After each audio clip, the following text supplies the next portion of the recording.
आज अभी अभी खबर आई है कि लॉकडाउन को और 2 हफ्ते के लिए बढ़ा दिया गया। बढ़ा करके उन्होंने कुछ छूट दी है। सबसे हैरान करने वाली बात है कि जो ग्रीन जोन है वहां पर अब शराब की दुकानें भी खुल जाएंगी। शराब को खोलने की, दुकानों को खोलने की ये सरकार की प्राथमिकता क्यों बनी, कैसे बनी? क्या इससे गरीबों का कल्याण होगा? ये बुनियादी सवाल है। जहां तक मजदूरों को घर वापसी के लिए इंतजाम हो रहे हैं, तेलंगाना से 1200 मजदूर झारखंड वापस पहुंच गए और इसी तरीके से जगह जगह से लोग, अब शायद स्पेशल ट्रेनें भी चलेंगी, उससे भी मजदूर वापस जाएंगे। स्पेशल बसें तो चलेंगी।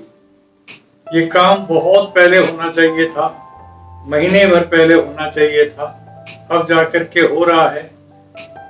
देर आए दुरुस्त आए, मैं इसके लिए कुछ कह नहीं सकता कि सरकार ने जिस प्रकार की हृदयहीनता दिखाई, जिस प्रकार से मजदूरों के प्रति उसका रवैया दिखाई पड़ा, वो सचमुच में रुला देने वाला था। और लगता नहीं था कि सरकार कहीं भी हमारे देश के गरीब गुरबा मजदूरों को इंसान की हैसियत भी देती, दर्जा देती।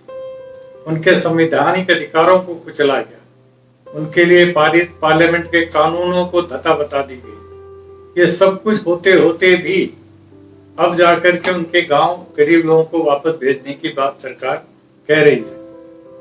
मैं चाहूंगा कि इस समय गरीब एकजुट होकर के संकल्प लेकर के कहें कि हमें शराब नहीं चाहिए, हमें अनाज चाहिए। हम सबको, चाहे जिसके राशन कार्ड है या नहीं है, सबको पूरे के पूरा जितना राशन जरूरी है एक परिवार के लिए वो मिलना चाहिए। जबकि 3 गुना ज्यादा राशन या अनाज सरकार की FCI के गोदामों में सड़ रहा है।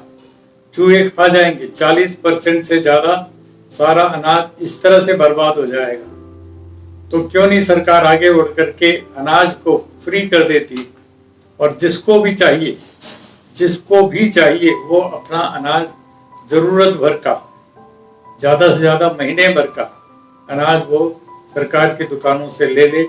ये काम उन्हें करना चाहिए। मनरेगा को और आगे बढ़ा करके उन्हें चाहिए कि 150 से भी ज्यादा 200 दिन का करना चाहिए।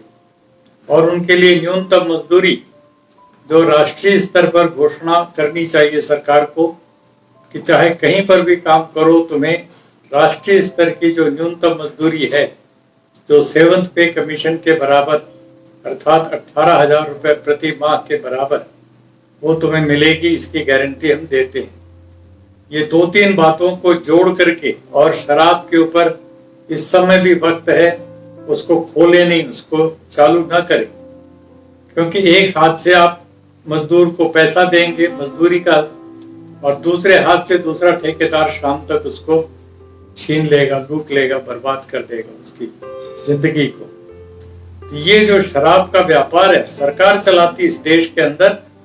अजीब सी बात है कि सरकार शराब का व्यापार करती है, ठेके नीलाम करती है, देशी और विदेशी शराब बताती है। और तर्क ये है कि यदि हम नहीं पिलाएंगे तो लोग अपना नकली बना करके पिएंगे।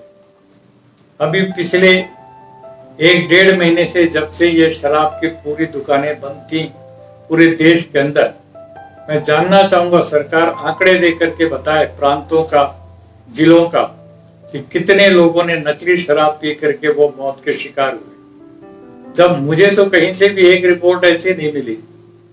और इस 1-1.5 महीने के अंदर अंदर शराब न पीने की वजह से उनके स्वास्थ्य में जो सुधार हुआ है, उनको उस गरीबी लाचारी के मौके पर भी जो थोड़ी सी आमदनी बची उनके हाथों में, जिससे उन्होंने अपना खाने का या कुछ मुहैया कराया, ये सबके सामने एक बहुत बड़ा प्रमाण सबूत है कि शराब बर्बाद कर रहा है, लोगों की सेहत को बर्बाद कर रहा है, शरीर और आत्मा को बर्बाद कर रहा है, और पूरी तरीके से गरीब को और गरीब बनाए जाने का सबसे बड़ा भयंकरतम षड्यंत्र है। इससे शराब के ठेकेदारों को, कारखाने के मालिकों को और उनसे चंदा लेकर के पलने वाले हमारे बड़ी बड़ी पार्टियों के लीडरों को, उनको तो लाभ है, बाकी शराब पीने वालों के लिए एक बहुत बड़ा अभिशाप है, एक बहुत बड़ा एक तरह से देश के साथ गद्दारी है, संविधान को कुचलना है, धारा 47 के साथ अन्याय है। महात्मा गांधी के आज़ादी के लिए लड़े गए आज़ादी के उस लड़ाई में जिसमें स्वयं कस्तूरबा गांधी लीड करती थी और इस तरह के सारे शराब की दुकानों के सामने पिकेटिंग होती थी, और गांधी जी ने उस दौर में कहा था कि आजाद होने दो भारत को और मुझे केवल 48 घंटे का मौका दे देना, मैं एक एक शराब की दुकान को बंद करा दूंगा बिना एक पैसा मुआवजा दिए। तो गांधी जी के 100 साल पूरे हो गए, आएंगे, आ गए हैं। इस प्रकार के करोड़ों हजारों करोड़ रुपए आप बर्बाद तो कर रहे हैं, खर्च कर रहे हैं, लेकिन उनका जो सबसे नजदीकतम एक मन का मुद्दा था और वो था शराबबंदी, उसके ऊपर हमारी मोदी की सरकार ने कोई अमल नहीं किया। ये गांधी जी के उस वसीयत और विरासत के साथ भी बहुत बड़ा अन्याय है। और अब जो कसर बाकी थी उसको आपने ग्रीन जोन में जैसे बहुत बड़ी रियायत दे दी। मैं समझ सकता हूँ पंजाब के मुख्यमंत्री अमरिंदर सिंह जी की जरूरत थी, क्योंकि पंजाब में उसके बगैर उनका आमदनी का स्रोत सूखा हुआ था। कुछ केरल के भी सरकार चाहती थी कि उनका टूरिज्म वगैरह प्रभावित हो रहा, उसको भी इजाजत मिल जाए। लेकिन इन सभी सरकारों को हमें कहना, पूरे देश की सरकारों को कहना है, शराब को हमेशा के लिए बंद करो ताकि लोगों का स्वास्थ्य भी ठीक रहे और उनके घर के अंदर सुख और शांति रहे। किसी भी प्रकार से कोई पारिवारिक हिंसा, घरेलू हिंसा, डोमेस्टिक वायलेंस न होने पाए। और एक्सीडेंट वगैरह तो खैर अभी क्या होंगे, जब ट्रेनों पर और इंटर स्टेट जो बसें वगैरह हैं उन पर रोकथाम है, तो मुझे लगता है कि कम से कम लॉकडाउन के पीरियड में एक्सीडेंट कम हुई है, ये बहुत अच्छी बात है। लेकिन आगे के लिए यदि बंद कर दिया जाए शराब की दुकानों को तो इसका बहुत बड़ा फायदा होगा। एक्सीडेंट बहुत कम हो जाएंगे, न के बराबर।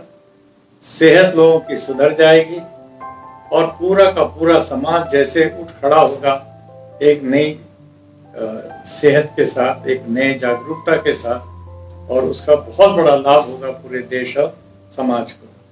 तो एक तो ये बात कहनी थी मुझे, और मैं इसी के साथ ही जोड़ करके ये भी कहना चाहूँगा कि आजकल जो सुप्रीम कोर्ट में केसेस आ रहे हैं और सुप्रीम कोर्ट हर बात के ऊपर सरकार की बात को, जो सॉलिसिटर जनरल हैं तुषार मेहता की बात को, उसको जैसे कोई रबर स्टाम्प बन के बैठी हुई है सुप्रीम कोर्ट, वो अपना मोहर लगा दे रही है। कह रही सरकार तो बहुत कुछ कर रही है, इसलिए कोई पिटीशन की जरूरत नहीं है।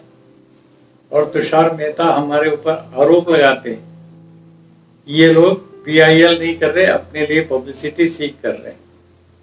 तुषार मेहता को शर्म नहीं आती इस तरह की बातें करते हुए? प्रशांत भूषण क्या पब्लिसिटी सीख कर रहे हैं जब वो माइग्रेंट लेबर के लिए चाहते हैं कि जल्दी से जल्दी कार्यक्रम हो? तो मेरे जैसे लोग जिनके वजह से PIL शुरू हुआ पूरे भारत में 1982 से, तो उस सब को हम लोग क्या पब्लिसिटी सीख कर रहे हैं? मैं समझता हूं कि इस तरह की गंदी बातों को सुप्रीम कोर्ट स्वयं अपनी स्वीकार्यता दे करके अपनी अवमानना खुद कर रही है। और जो कुछ उनको नुकसान हुआ था रंजन गोगोई के राज्यसभा के मेंबर बनने के साथ ही, या उससे पहले भी, जिस तरीके से उन्होंने उनके ऊपर लगे हुए यौनाचार के मामले को दबाया था बाकायदे चीफ जस्टिस होते हुए, उसने सुप्रीम कोर्ट के इतिहास को कलंकित कर दिया। ये सब कुछ जानते मानते हुए भी सुप्रीम कोर्ट आज एक ऐसे दौर से गुजर रहा है जहां एक एक दिन में सुप्रीम कोर्ट की अपनी जो प्रतिष्ठा है वो दांव पे लगी हुई है। कब तक निभा पाएगी सुप्रीम कोर्ट मुझे नहीं पता। लोगों को लग रहा है कि अमीरों के लिए है, सरकार के पक्ष में खड़े हुए लोगों के लिए है। अर्नब गोस्वामी 23 मार्च की रात को 8:00 पर अपना वो दायर करते हैं कि मेरे खिलाफ FIR वगैरह हुई है। सुबह 10:30 बजे सुप्रीम कोर्ट तैयार उनको सुनने के लिए और उनको सारी रियायत देने के लिए। इतनी तत्परता, ये अजीब सी बात सुनने को देखने को मिल रही है सुप्रीम कोर्ट के द्वारा। और वहाँ हफ्तों हफ्तों 10-10, 20-20 दिन तक गरीब माइग्रेंट लेबर के बारे में और उनके बारे में कोई सुनवाई की तारीख तक वो नहीं देते। और जब देते भी हैं तो कहते हैं सरकार जो कर रही है वो ठीक कर रही है। प्रशांत भूषण पर तो यहाँ तक कह दिया कि तुम्हें जब विश्वास नहीं है तो हमारे कोर्ट में आते क्यों? तुम्हारी जिम्मेदारी है, तुम्हें सुनना पड़ेगा, न्याय देनी पड़ेगी। संविधान ने तुम्हारे ऊपर जिम्मेदारी डाली है। ये तुम्हारे घर की कोई गोपौती नहीं है सुप्रीम कोर्ट के जज की कुर्सी पर बैठ के ऊट पटांग बातें करते रहना। तो इस तरीके से हमें सुप्रीम कोर्ट को पूरी तरीके से मुस्तैद करना होगा, उनको बताना होगा यदि वो संवैधानिक संस्था है तो संविधान के अनुसार चले और न कि सरकार की मनमर्जी के मुताबिक चले। और ऐसा नहीं करेंगे तो सुप्रीम कोर्ट की मर्यादा तो खत्म होगी ही होगी, पूरी न्याय प्रणाली के ऊपर लोगों को शक और ज्यादा हो जाएगा। ये केवल और केवल अमीरों के लिए, चंद मुट्ठी भर जो सरमाएदार हैं उनकी सेवा करने के लिए बना है। करोड़ों करोड़ों जो हमारे देश के गरीब मजदूर हैं उनके लिए नहीं बना है। तो मैं सुप्रीम कोर्ट को भी इस बारे में सावधान करना चाहूँगा। आशा है कि वो इस बात पर पूरी गहराई से चिंतन करेंगे और कोई न कोई अपना रवैया बदल करके दिखाएंगे। आज के लिए साथियों इतना ही, बहुत बहुत धन्यवाद। और मैं आपसे फिर कहना चाहूँगा, गरीब गरीब क्यों है इस सवाल पर मंथन कीजिए। उसको गरीब बनाया जाता है और उसके पास 2 पैसे आ जाए मेहनत मजदूरी के, किसान के पास फसल बेच के, तो उसको शाम तक उससे लूट करके और शराब के ठेकेदार उसको बेहोश करके गंदे नाले के किनारे पड़ने रहने के लिए मजबूर कर देते हैं।